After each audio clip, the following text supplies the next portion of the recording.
Good morning dear students. एक बार फिर से आप सभी का इतिहास की कक्षा में स्वागत है। हम कक्षा 12वीं का सेकंड चैप्टर राजा, नगर और किसान पढ़ रहे हैं। अभी तक इस चैप्टर में हमने बहुत सारे ज़रूरी कॉन्सेप्ट्स पढ़ लिए हैं जो कि एग्ज़ामिनेशन पॉइंट ऑफ व्यू से भी बहुत महत्वपूर्ण है और कॉम्पिटिटिव एग्ज़ामिनेशन में भी बहुत सारे प्रश्न इन टॉपिक्स से पूछे जाते हैं। तो उम्मीद करता हूँ कि आप लोगों ने पिछली वीडियोस में जितने भी टॉपिक्स हमने डिस्कस किए उनको ध्यान से सुना होगा और जो नोट्स उन टॉपिक से रिलेटेड मैंने वीडियो के माध्यम से आप लोगों को भेजे हैं वो भी आप लोगों ने अपनी कॉपी पे लिख लिए होंगे। तो अभी तक हमने जो टॉपिक्स डिस्कस किए हैं उसमें सबसे पहले मौर्य साम्राज्य की स्थापना। चंद्रगुप्त मौर्य के बारे में हमने पढ़ा कि उसने मौर्य साम्राज्य की स्थापना की कौटिल्य की सहायता से। फिर कौटिल्य और मैगस्थनीज के बारे में हमने पढ़ा। उसके बाद बिंदुसार जो कि चंद्रगुप्त मौर्य का पुत्र था उसके बारे में भी हमने डिटेल में पढ़ लिया। और अशोक जो कि मौर्य साम्राज्य का महान शासक था और मौर्य साम्राज्य के महान शासकों में उसे माना जाता है, उसके बारे में हमने डिटेल में डिस्कशन कर लिया है। अशोक से रिलेटेड जितने भी जरूरी कॉन्सेप्ट थे, चाहे अशोक का कलिंग युद्ध या अशोक के जीवन पर कलिंग युद्ध का क्या प्रभाव पड़ा, अशोक का धम्म, उसके धम्म की मुख्य शिक्षाएं, अशोक और बौद्ध धर्म का प्रचार, बौद्ध धर्म के प्रचार और प्रसार में अशोक के द्वारा किए गए कार्यों का वर्णन हमने किया और साथ में अशोक की महानता के कारण। ये सारे के सारे प्रश्न आपको एग्जामिनेशन में आते हैं लॉन्ग आंसर टाइप क्वेश्चंस में, जिसके नोट्स मैंने आपको वीडियो के माध्यम से बना के भेजे हैं। और अगर आप लोगों ने नहीं लिखे हैं तो पिछली वीडियोस देख के आप लोग उनको फिर से लिख कर अपनी कॉपी पे लिख के उनको अपने अध्यापकों को चेक करवा सकते हैं। अगर आपके अध्यापकों को लगेगा कि उसमें कुछ चेंजेस करने हैं तो वो आपको बता देंगे।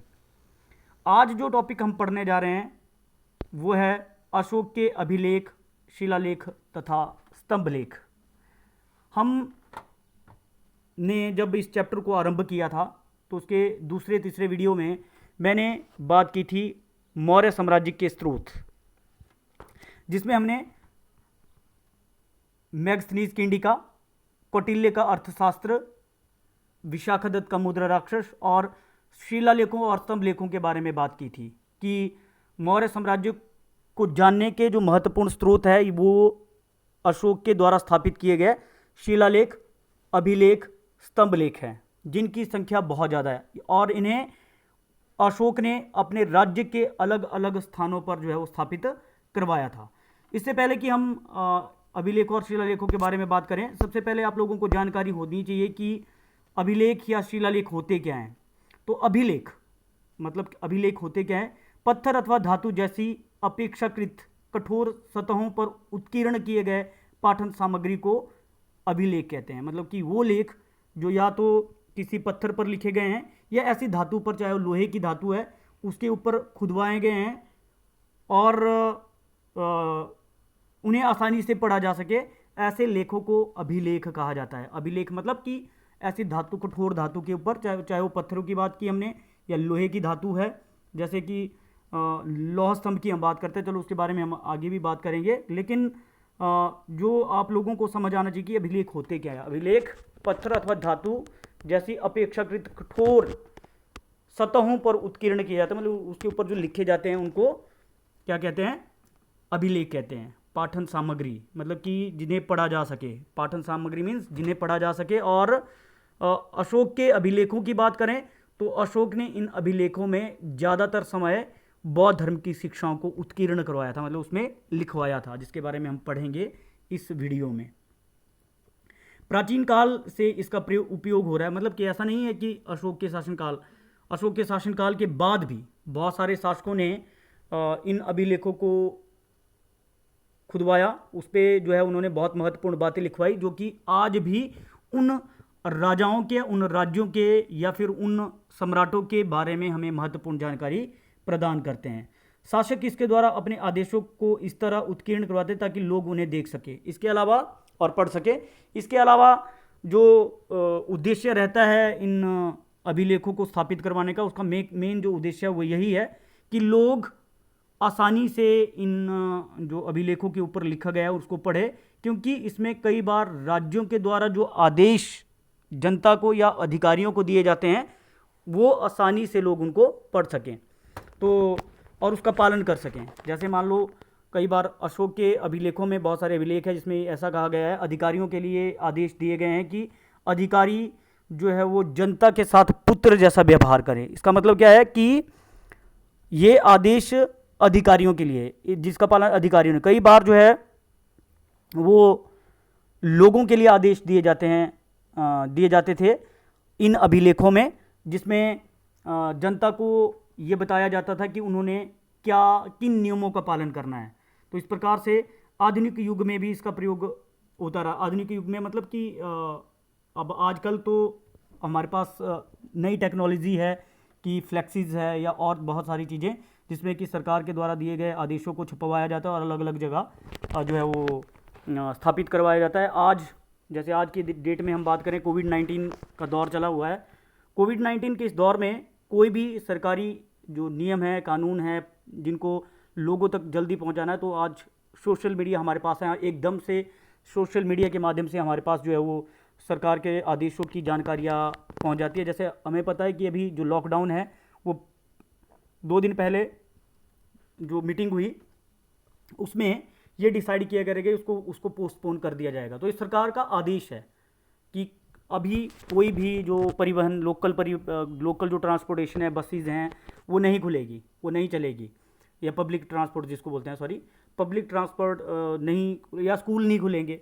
ये सरकार के आदेश हैं और सरकार के आदेशों को लागू करवाने के लिए जो है वो कानून व्यवस्था है, जैसे कि हमने बात की। लेकिन लोगों तक पहुंचाने के तरीके, आज की डेट में हमें पता है कि नोटिफिकेशन निकल जाती है फेसबुक, सोशल मीडिया, अखबारों पे के माध्यम से हमें वो हमारे तक पहुंच जाती है।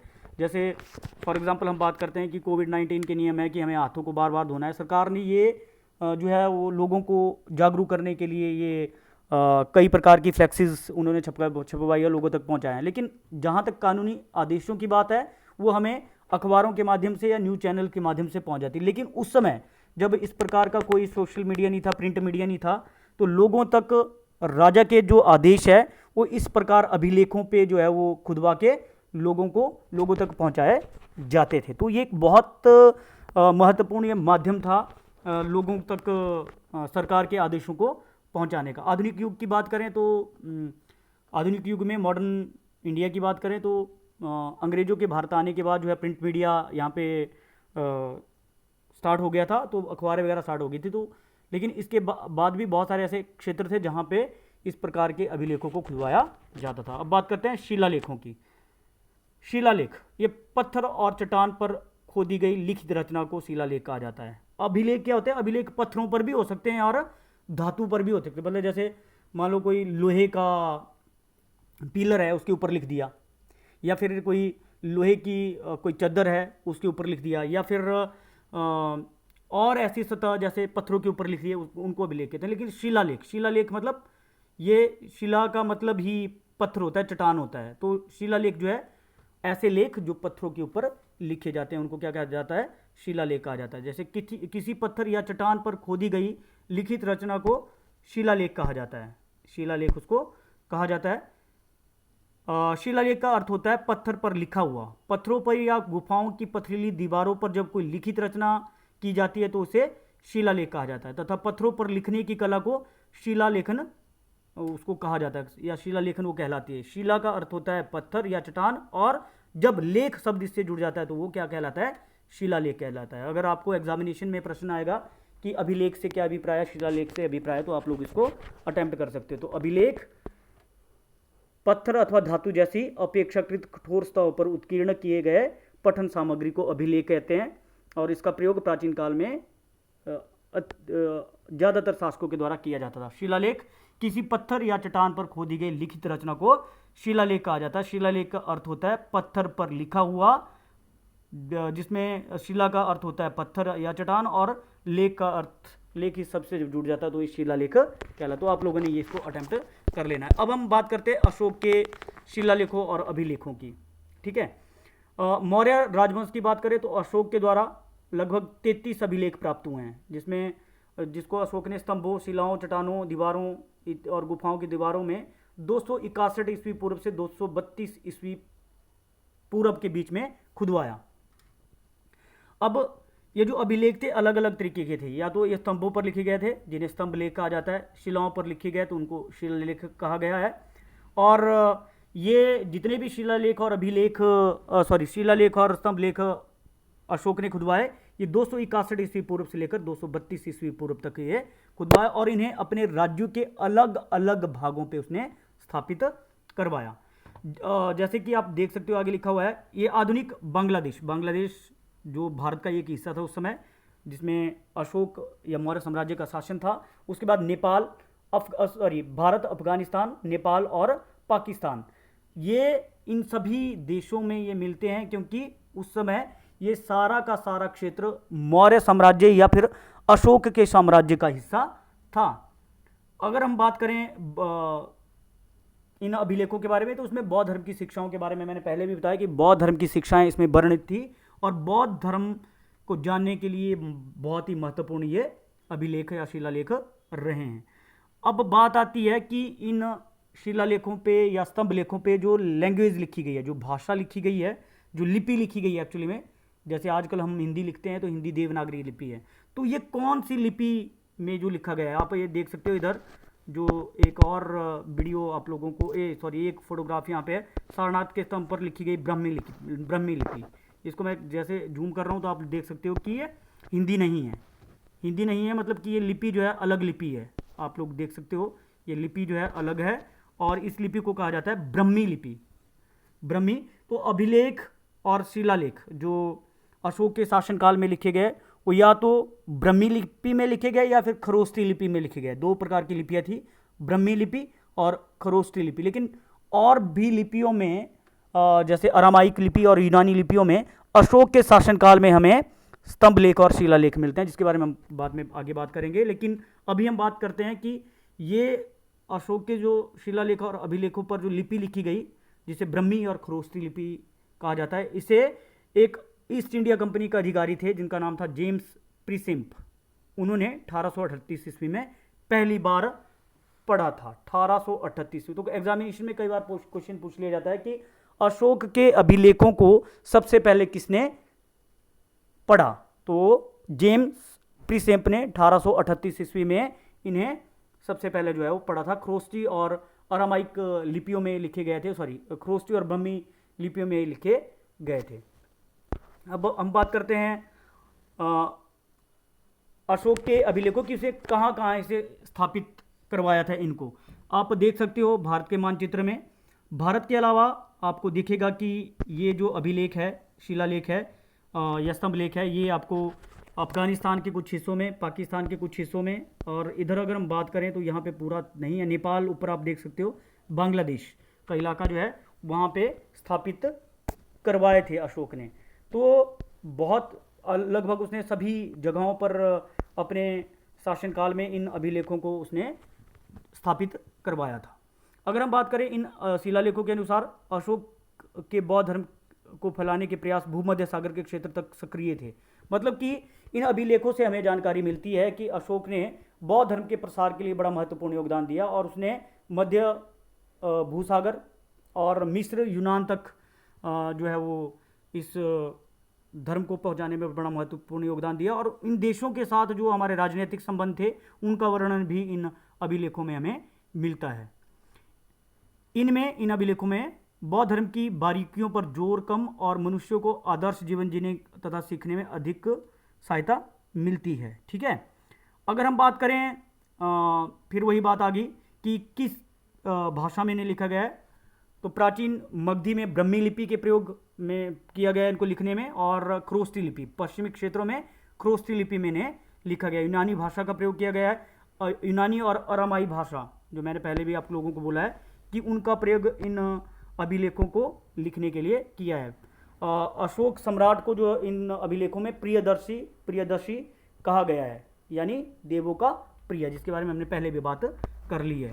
तो हालांकि ये जो मानचित्र आप लोगों को दिख रहा है अशोक का, इसको हम अटेम्प्ट करेंगे बिल्कुल डिटेल में, क्योंकि ये 5 नंबर का मैप आप लोगों को एग्जामिनेशन में आता है, जिसमें आता है कि भारत के मानचित्र पर अशोक के अभिलेखों और शिलालेखों को दर्शाओ या स्तंभ लेखों को दर्शाओ। तो मैं आपको इसकी प्रैक्टिस करवा के दूंगा, आप करेंगे, हमने पढ़ लिया है। नेक्स्ट जो हम 14 जो उसके महत्वपूर्ण शिलालेख हैं उनके बारे में फटाफट से बात करेंगे, जिसे उसके साम्राज्य के अलग अलग भागों में स्थापित करवाया था। धौली, यह उड़ीसा और पुरी जिले में है। उड़ीसा मतलब उड़ीसा राज्य जो आजकल है, और पुरी आपको पता कि जगन्नाथपुरी बहुत ही प्रसिद्ध क्षेत्र है। जगन्नाथपुरी धार्मिक केंद्र है हिंदुओं का, जो 4 महत्वपूर्ण हमारे तीर्थ स्थान है उसमें से एक। तो धौली उड़ीसा में पुरी जिले में स्थित है। ये एक शिलालेख है जिसमें अशोक ने बौद्ध धर्म की शिक्षाओं को खुदवाया था। शाहनवाज गढ़ी, ये पाकिस्तान में पेशावर में स्थित है। पेशावर आप लोगों को पता है कि बहुत प्रसिद्ध केंद्र है। मानसेरा, ये भी पाकिस्तान में स्थित है, हजारा जिले में। कलसी, यह वर्तमान उत्तराखंड देहरादून में स्थित है। जोगढ़, ये भी उड़ीसा में ही स्थित है। धौली और जोगढ़ आप लोगों को मैं बता दूं कि ये दोनों कलिंग प्रांत में उस समय स्थित थे। कलिंग, जिसे बाद में अशोक ने स्थापित करवाया था। सुपारा, ये महाराष्ट्र के पालघर में स्थित है। और एरागुड़ी आंध्र प्रदेश के कुरनूल में। और लास्ट वन इज गिरनार, जो कि जूनागढ़ यानी कि गुजरात में स्थित है। तो ये 8 के 8 जो शिलालेख है इनको हम दर्शाएंगे मानचित्र में भी, जिससे कि आप लोगों को ये बहुत सही से समझ आएगा। तो आज के लिए बस इतना ही।